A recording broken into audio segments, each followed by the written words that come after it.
Namaste, everybody. So, just here on my morning walk with the dogs. Amazing sunshine today here in North Devon, so I hope you've got some too. And the birds are just out in full. And I'm just having my quiet time before I continue teaching the 100-hour meditation today. Such a lovely, lovely group energy, as always, of people that have gathered to do this work themselves. And part of what we do on there is look at the whole yogic path of our ascension process, because obviously meditation is your key, is your tool. So whether that's from those of you at the moment that just have that busy mind, feel stress, have tension, want to take back control of your thoughts, whatever that is, or maybe you're at a stage that you want to do more inner work on yourself, then you are choosing to go within. So our responsibility at some point is to go within. And in the world that we're in at the moment, this three-dimensional purge that is happening, and that's what it is, everything's breaking down, we're just being given a push. So those that have chosen to awaken before, doesn't make anybody any better than anyone else. It's just through circumstances, life, what's brought them to that point to shift, to question. More people now, this is like a forced awakening by the universe, because so much has happened, and whilst you could normally continue and busy yourself, life has made for most people a huge change at the moment, where you're not able to go and do a lot of things that you would want to do, and then questioning that. So looking at it from that aspect, it's about choosing to go within. Meditation is the tool. So whether that's just sat in silence in breath, whether it's taking that journey further to that inner stillness, that inner calm, it's possible. I do it myself. I have done for years. It's my saving grace to go through big situations, big things in your life by being the eye in the eye of the storm, being calm. And that's what we need to do now, but having our voice, having our truth. So part of this process is it makes us question everything, and we have to question everything, and questioning it all for our highest good.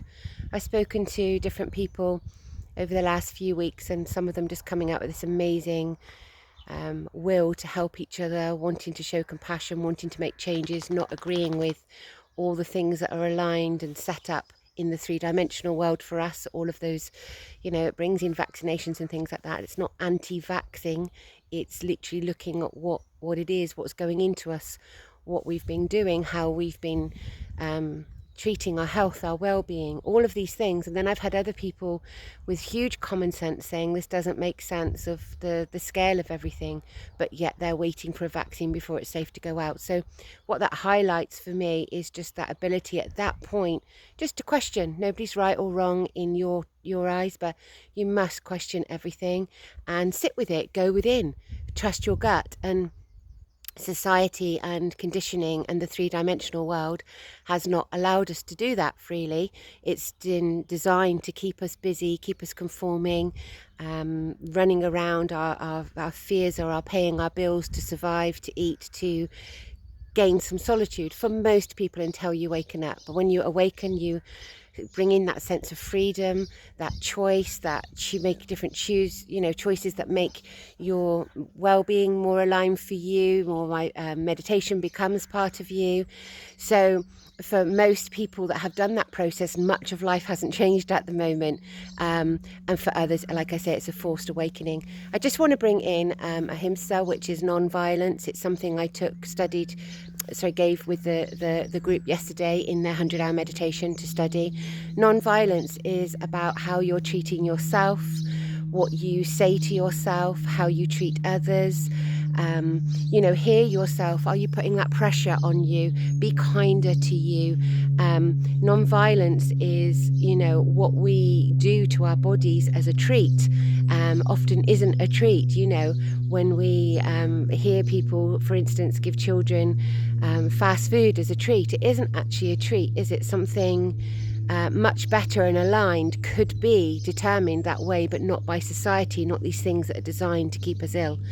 So non-violence is being more gentle with yourself, with others, what you're saying to yourself, your kindness, your actions, Just look at that today. Look at that if you choose to, and expand from there. Sit in silence, sit with your breath.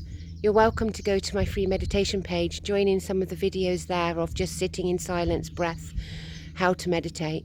You know, just start this process. We're all having to take our next level of ascension, and that's different for every one of us. So just sharing the love on this morning. I'm very much looking forward to teaching this group again today and continuing out through. It's a 6-day course.